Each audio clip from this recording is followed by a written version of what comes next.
Hello, hello, hello. All right. So, this is Living in Wisdom and Truth. And today we're going to look at life, right? So, what is life? What's the purpose of life? And I just want to, especially for people that believe in the Bible and stuff, just want you to know some information, right? And a good thing is what I'm about to show you. So, we're going to take a look at the book of Job. Okay, it's in the Bible. It's in the Old Testament. Scholars generally agree, even though it's a big time frame, but they agree it was written between the 7th and 4th centuries BCE. All right, before Common Era or before Christ, like it was originally BC. So before Common Era, right? And just out of curiosity, I want to know what they said about Moses, right? So Moses, in the rabbi world of Judaism, they calculate his lifespan of corresponding to 1391 and 1271 BCE. All right, so before the Common Era, before Christ. So, and a couple scholar people, one thinks it's 1592 BCE, and the other one thinks it's 1571 BCE. Okay, either way, it's way past my man, the Book of Job, sort of. All right, so, and I'm pretty sure if you look deep into it, it's even said that the Book of Job was written before the Bible, because it doesn't really specify in that book what you would traditionally find in the Bible, like a prophet and this. It is some deep stuff, but it's something different. So now, the Hebrew Bible. I wanted to know when Moses wrote it down. But unfortunately, it contradicts when Moses was alive, because it says it was written at different times between the years 1200 and 165 BCE. So if Moses was alive between 1391 to 1271, he's obviously 71 years before that happened. And if the other scholar dudes are correct, 1592 and 1571, that's pretty, because don't forget the numbers go backwards. Oh, so the 7th, 4th century, I don't even know what that stuff. Well, I guess that don't go backward. I don't even know, to tell you the truth. Like, sometimes it blows my mind how we even know anything that they claim we know. But either way, the point of any of these videos is, besides, reaching, letting my kids know how I feel about life without interrupting their flow of life, so to speak, in our society, or my friends that think I'm crazy sometimes, but they do agree, but then it'll never happen because life is the way it is, or, life is a bitch and then you die, or life sucks, whatever the negative thing going on there is what it is. Like, there's nothing really, what else can we do about it, right? So that being said, that's the whole point of all these videos, is to show you, how do we even know, right? So the way we live life right now, within the, let's give it 500 years. All right, don't forget America was, I guess, declared in 1776. All right, so we'll give it 500 years total of how we've been living this way. Okay, how do they know? I keep going back to that because that's the only way I can go. How do they know? Okay, there's so much in medical field and in the science world that, oh my God, if we didn't know this now, oh, it would have been disastrous. Then how did we get here, right? If science is so correct, and the Earth's been here for billions and billions upon billions of years, and mankind has been here for however many years they say that is, how did we make it to here then? Like, right, if you're a woman and you're having a baby, and hey, right, we go to the hospital, we delivered it. How did they do it then? Like, how was the first baby born? Like, too many, like, science feeds us that we were like monkeys that turned into people, and we were dumb, and we didn't know how to read and write, and all this stuff. But hey, listen, like I said in the introduction video, like when I started this up again, English is only 1400. Look it up. Google it. Look in the Encyclopedia Britannica, Wikipedia, whatever book you can find that tells you the history of the English language. You'll find out that it's the youngest language around, so to speak.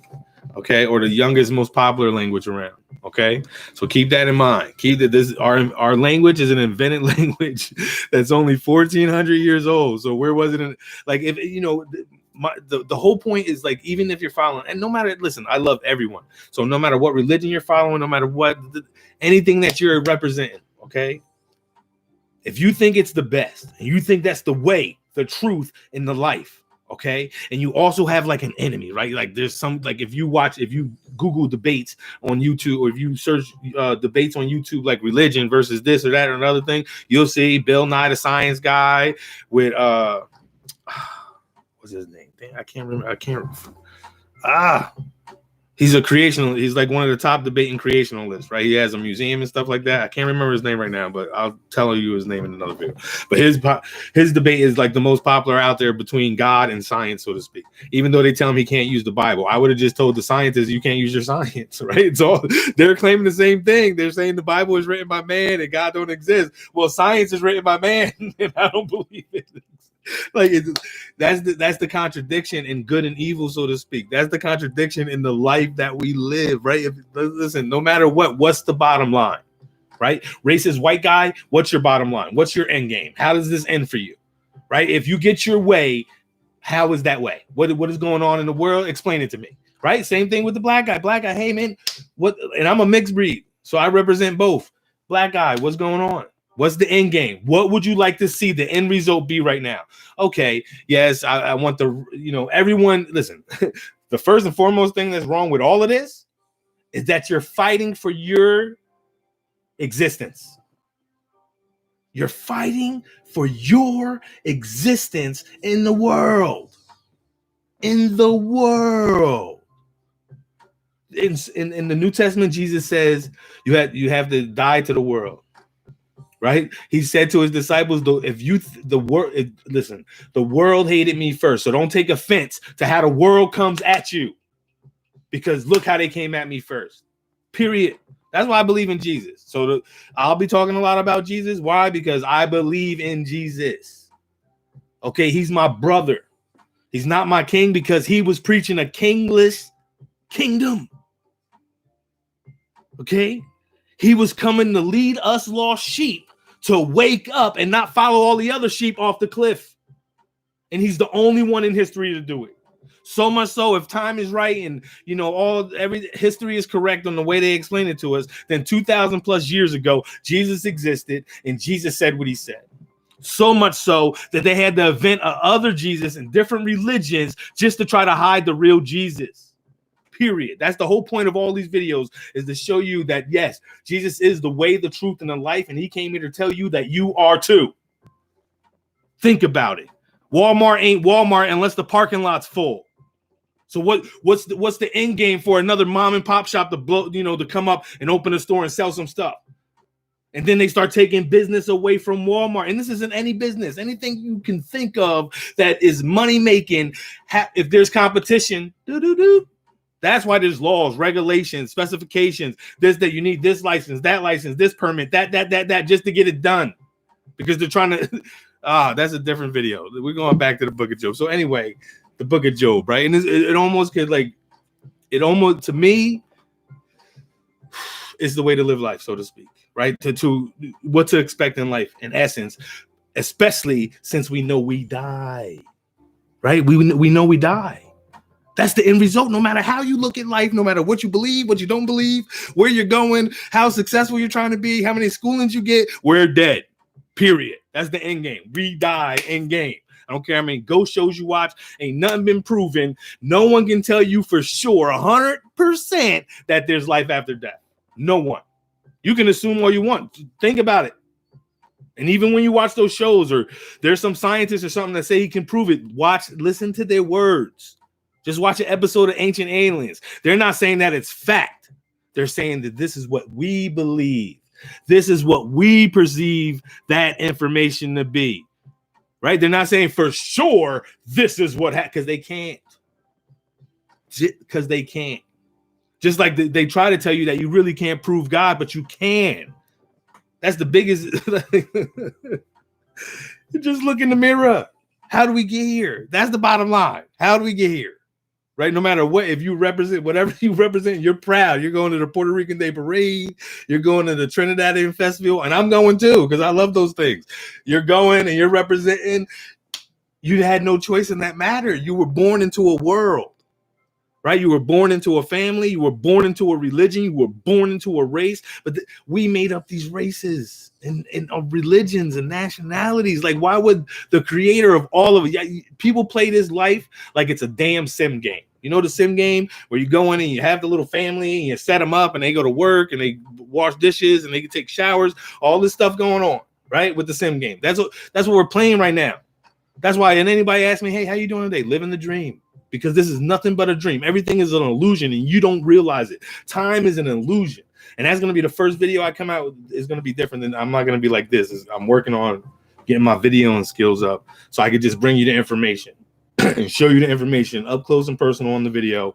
And you can go with it. You can take it how you want to take it, investigate it more, because I'm always going to give you some, because I can't bring you the truth. That's important. No one can bring you the truth. Only you can bring yourself the truth. And look at it like this. Only you believe what you believe. Period. Only you believe what you believe. And that's the bottom line. Okay? There's, in the Christian world, there's like 40,000 different Christian sects. Just different divisions of Christianity. Jehovah's Witnesses, Mormons. If you want to throw Catholics in there, I think they're their own, because that's the Roman Catholic. That's their own thing going on. But all non-denominational, this denominational, Southern Baptist, this one, that one, evangelist, all over the place. And they all think they're right on their views. Right? A lot of people preach on the rapture and talk about a rapture and the rapture. And some people believe that we're going to be taken away before the rapture. Others believe we're going to be taken away during the rapture. Some people believe we're going to be taken away after the rapture. Oh, right. And there's only one line in the whole damn book that says anything about a rapture. How do you know that rapture ain't people just dying on a general basis? They're obviously gone from us. No? Are we not left behind in that situation? I'm just saying. Okay, repetition is of the devil. Keep us all occupied. 4 seasons and the weather changes and jobs and this and that and other thing. All that. Listen, we're gonna get deep, but let me get on this book of Job before it, because I ain't trying to run. I want you to watch the video. And sometimes I know I could just go and go and go.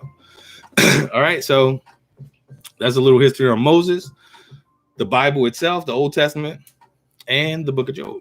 So now I'm not gonna read the whole book of Job. The next video I do like this is probably going to be this book called The Apocrypha of Abraham. I'm going to just do some research on how old it is and what time frame they think it was written, and if it was written before the New Testament, because that's important to me. Because a lot of things that you think were written a long time ago were written real. I'll bring that information to you too. But anyway, in the book of Job, so I could go to the first chapter. Actually, we'll go to the first chapter real quick, just to give you the intro.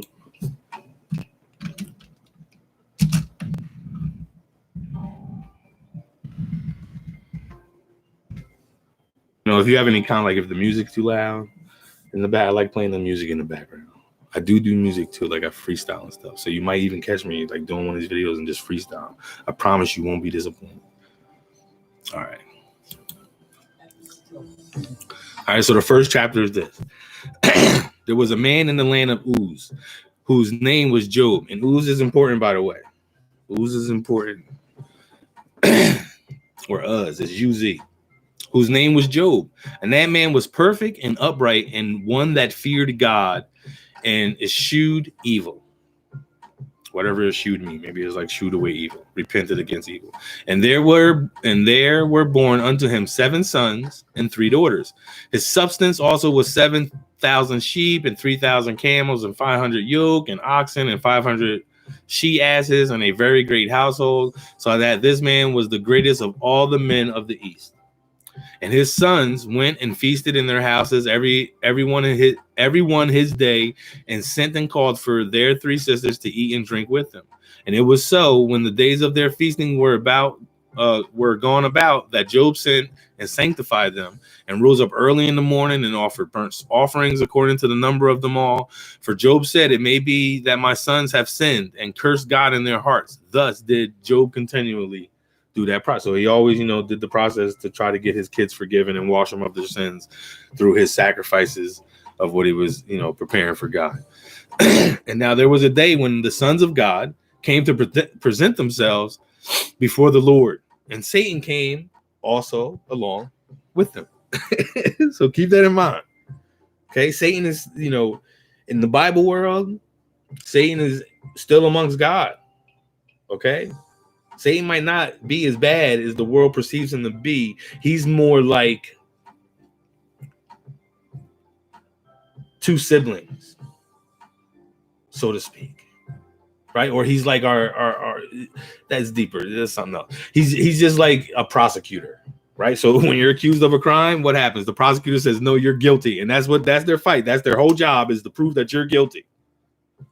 Your lawyer, on the other hand, is to defend you, right? So he's to defend you. But especially in this story, it definitely breaks it down like that. Where the devil is just the prosecutor, he's the accuser. He's saying, no, God, they don't love you at all. Okay, just keep that in mind. Satan, that's what Satan's saying. Satan's saying you don't deserve what you deserve because look what I done did. I made him eat of that fruit. Get it? Even in the book of Adam and Eve, right? Adam said, oh, no, God, it was the woman you gave me, right? And then the woman's like, oh, no, it was the snake in the garden. But then the snake is what? Just being quiet. Why? Because he just took authority. Okay. So, right. So now the sons of God, Satan, and them are all together with God. And the Lord said unto Satan, hey, whence comest thou? Where'd you come from? He said, then Satan answered the Lord and said, hey, from going to and fro in the earth, and from walking up and down in it. Okay. To and fro and up and down in it. And the Lord said unto Satan, hast thou considered my servant Job? This is my dude.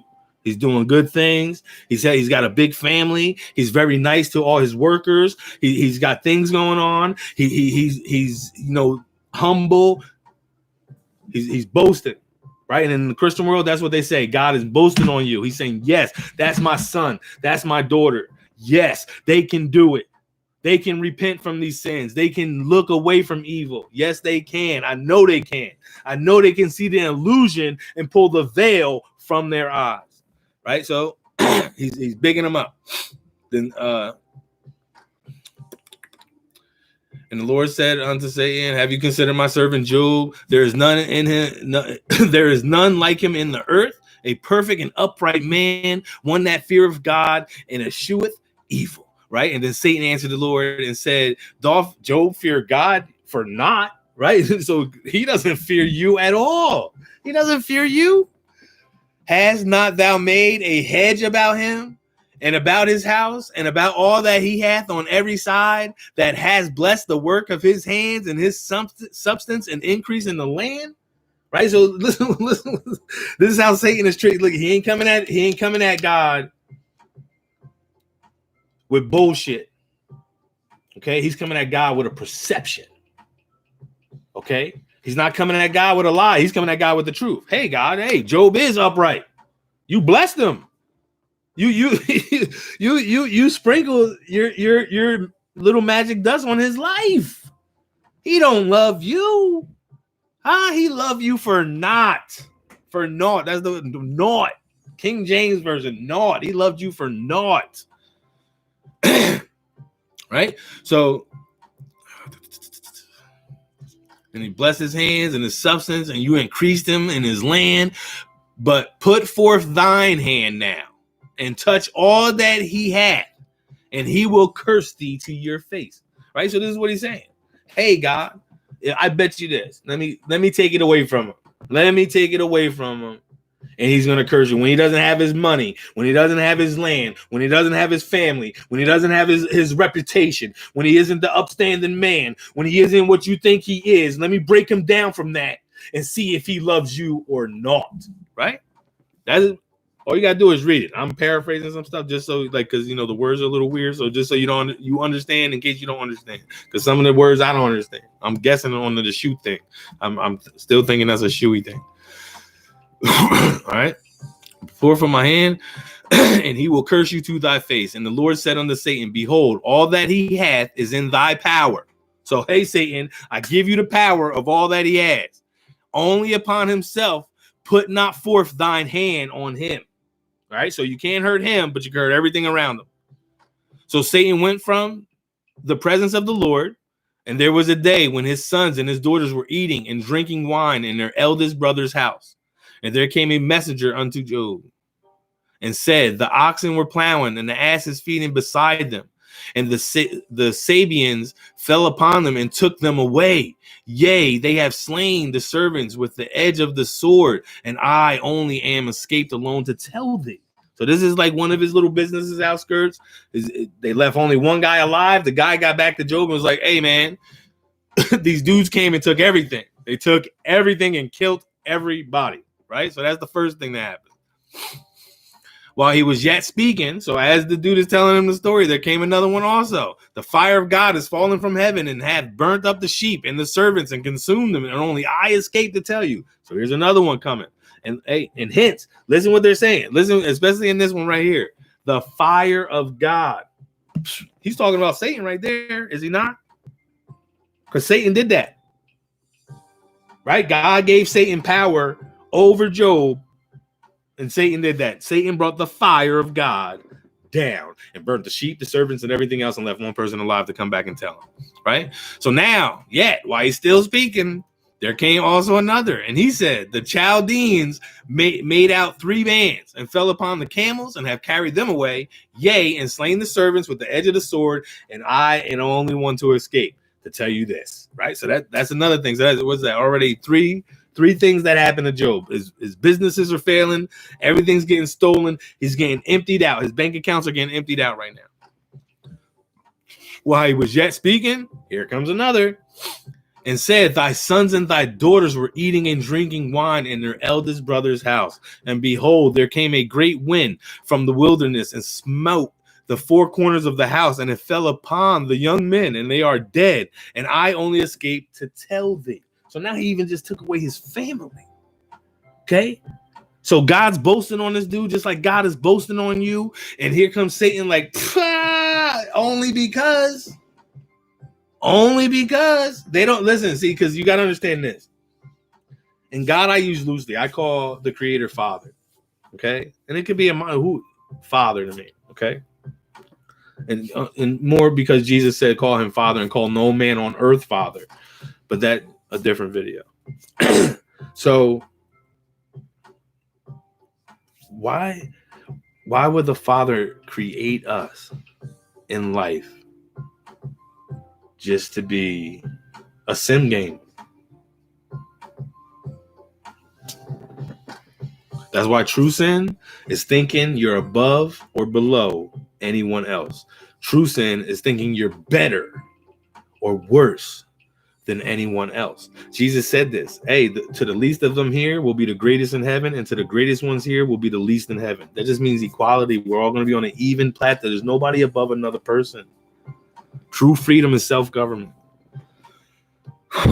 Okay, so now the kids are dead, right? All the sons and daughters are dead, and the great wind. And Job arose and rent his mantle and shaved his head and fell down upon the ground and worshiped.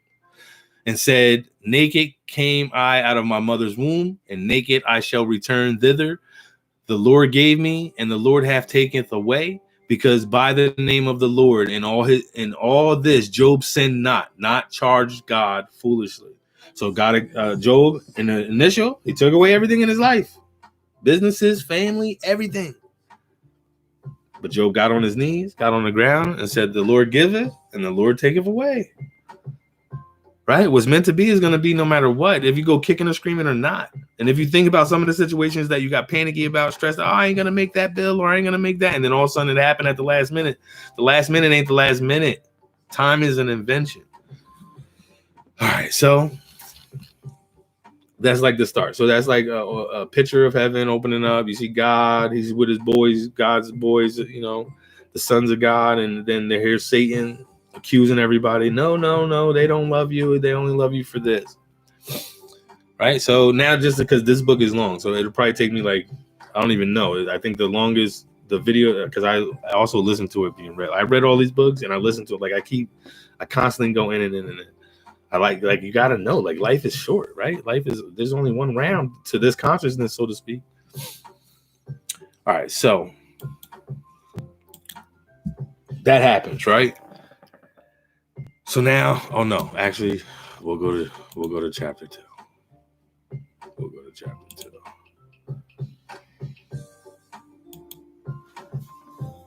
All right, so that happened. Again, there was a day when the sons of God came to present themselves before the Lord, and Satan also came along to present himself before the Lord. And the Lord said unto Satan, from whence comest thou? And Satan answered the Lord and said, from going to and fro on the earth, and from walking up and down in it. And the Lord said unto Satan, hast you considered my servant Job, that there is none like him in the earth, a perfect and upright man, one that feareth God and escheweth evil. And still, as he holdeth fast his integrity, although thou movest me against him to destroy him without cause. And Satan answered the Lord and said, skin for skin, yea, all that a man hath will he give for his life. So you see what Satan did there? So now Satan came and said, you know what? That's because all that stuff was physical stuff. He can't take that to the grave. He can't take that once he dies. All he really cares about is his life, G. That's all he cares about. All right, God, all he cares about is his life. That's the only reason. So, so Satan answered and says, going to have for his life, right? But put forth thine hand now and touch his bone and flesh, and he will curse thee to thy face, God. He will definitely curse you then, naught or not naught, okay? And the Lord said unto Satan, behold, he is in thine hand, but save his life. So you could hit him with some stuff, but his life is saved. So went Satan forth from the presence of the Lord and smote Job with sore boils from the sole of his foot. So he had boils all over his body. He took him a potsherd to scrape himself withal, and he sat down among the ashes. Then said to his wife unto him, so his wife comes up to him and is like, does thou still retain thy integrity? Curse God and die. So his wife comes to him and is like, Job, you know what? Just curse God and die already. Like, what is the problem? So look, even his wife knows the Satan ways, right? So wife done got into his, Satan done got to his wife, influenced his wife to just say, you know what? Just die, man. Just die. Curse God and get it over with. This is too much. Right? But then his wife said that shit to him. But he said unto her, thou speakest as one of the foolish women speaketh. What shall we receive good at the hand of God, and shall we not receive evil? And all this did not Job sin from his lips. So he didn't sin at all. He said, woman, what are you crazy? And that's what Adam did with Eve. Woman, no, we're not supposed to eat this fruit. Come on. Right? And it gets deeper with the tree of life and the tree of good and evil too. Study some brain stuff. Study some. Just look into the brain. Look in the diagram of the brain and what things are called in it, and you'll see what I'm talking about. All right. So now he didn't sin. He repented to it, or he forsake his wife, so to speak. Like, nah, girl, get out of here. So now three of Job's friends come, heard of all this evil that he was going through, and they came to give their advice. Okay, and I'll just give you. It was a guy named Eliphaz the Temanite, Bildad the Suite, and Zophar the Naamathite. All right, so they were all good friends with Job, so they come to Job. So now I'm gonna break down the story to get shorter. So they all give their point of view to Job, almost like you in a relationship, right? So if you're in a relationship and you break up or things aren't going right, and then your friends come around and, oh, you should do this, or I would do that, or you know what, right? People always give you advice, right? People always give me advice. So his boys come to go give him advice. And they're like, Job, you messed up. You had to do something wrong. You sinned. And Job is like, no. Right? So the whole time, these three dudes are, with good intentions. Right? Funny, in the Bible, it says people are going to be doing evil things thinking it's good, and doing good things thinking it's evil. So you got these three friends with their opinions on what Job is going through, and they're giving him some bad advice. Okay, so much so to the point where Job almost comes to that point of sinning because he's like, no, I was a good person. I worked hard for what I had. And I, rah, rah, rah. And he was almost going into that self-accomplishment mode, right? Almost into like his ego almost took over and was like, no, King Kong ain't got nothing on me. Like Training Day situation. So he was about to go there. And then there's a fourth guy that comes around, some young kid. And it's like, yo, maybe God just has a plan, right? God giveth and God taketh away is God's plan in this lifetime that we live, right? We only end up in death. So anyway, so all that's going on, right? He's getting advice. He's almost blowing his top because I did it. Like I gave to the church every day and I did what I had to do for the Lord. I was good to people, but were you good to everyone? Because Jesus said, love your enemy. That's beside the point, right? So now we're going to skip. That's only chapter 2, right? And then, the chapters continuing as his boys giving him advice and then him responding to his boys, then the young kid coming on the scene, and then Job going into his little rant. But then all of a sudden in chapter 38, God comes on the scene. So now, let me go to 30. Let me go to 37 because Job said something.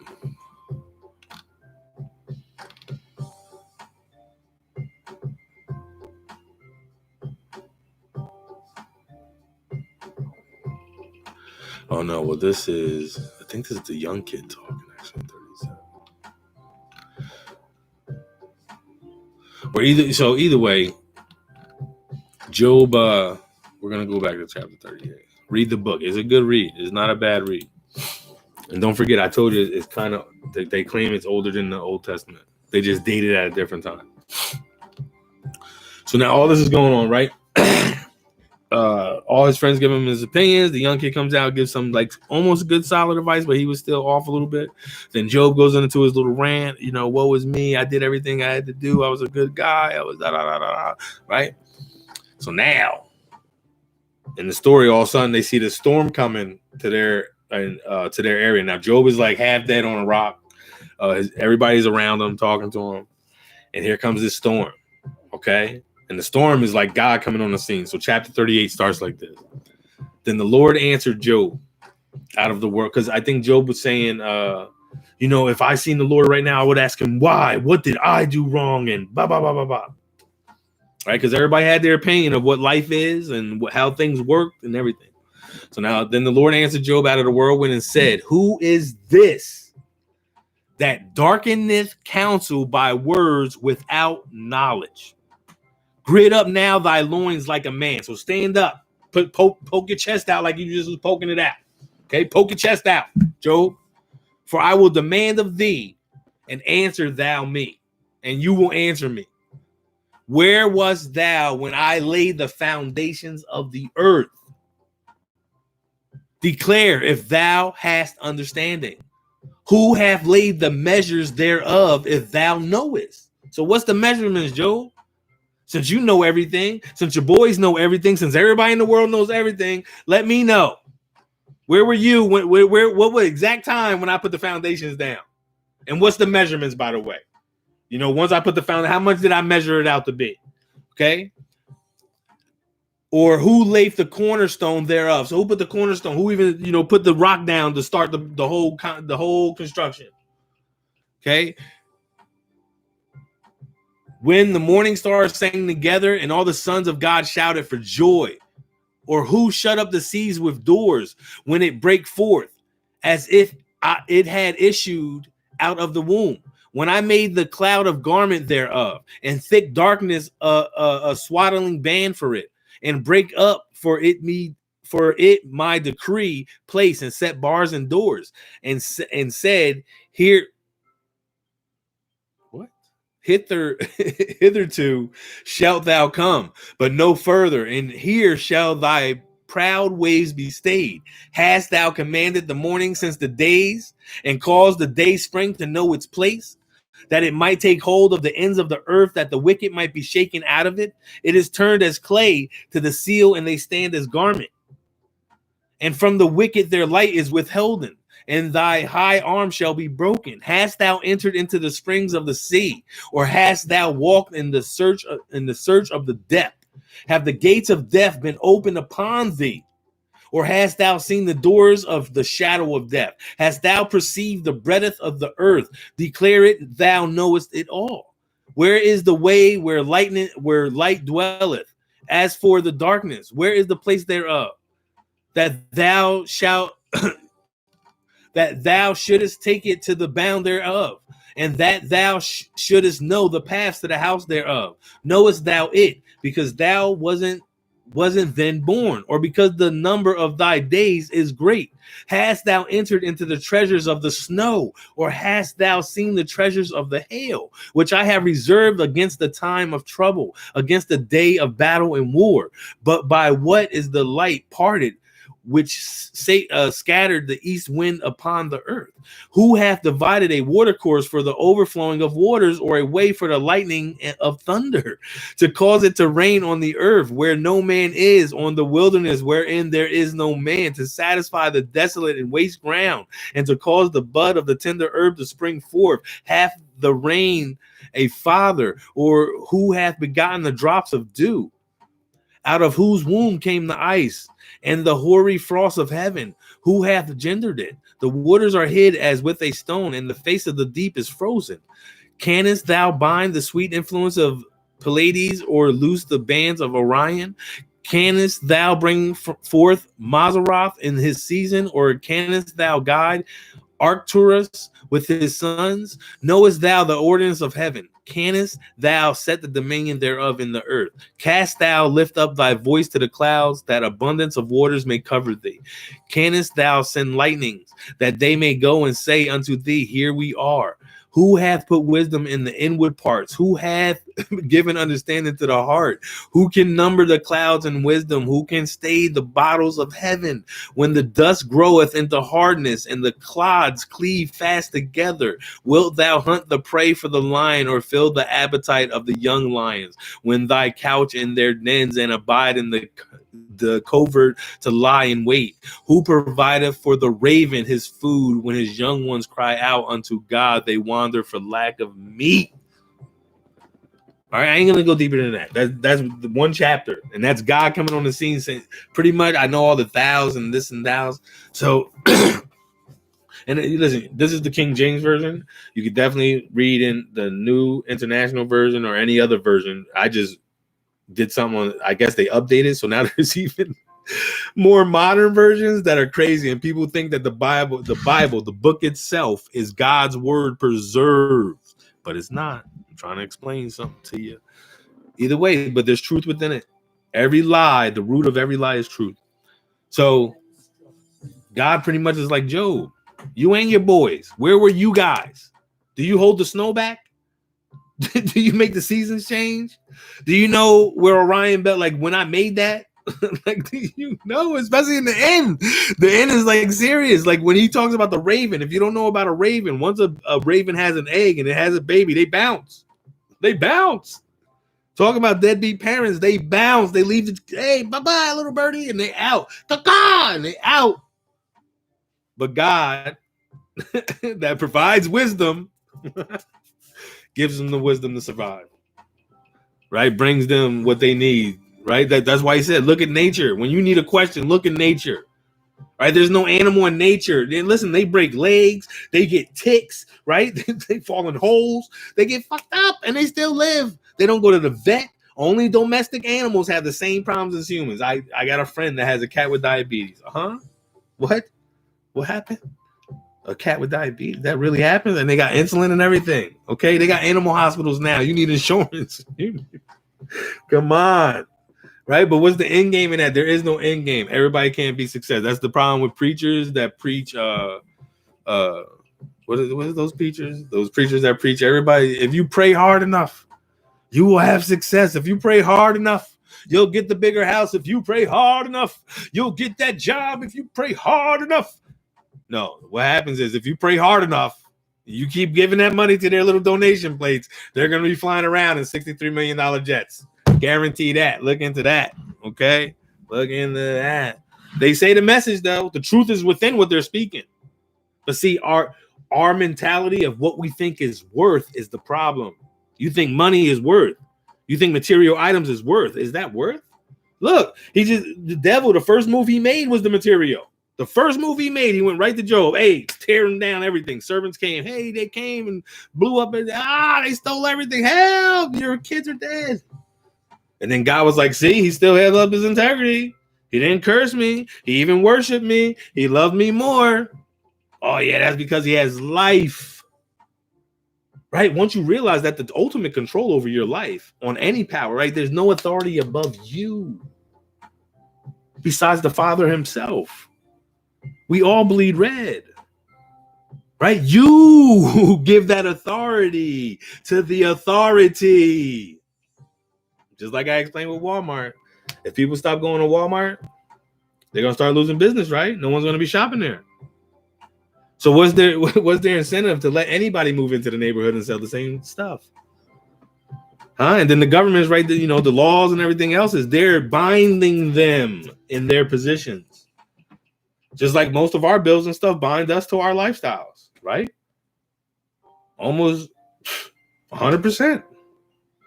You're paying rent, you're paying your phone bill, you're paying electric bill, you're paying this bill, you're paying that bill, and that's all you work for, right? That's all you work for.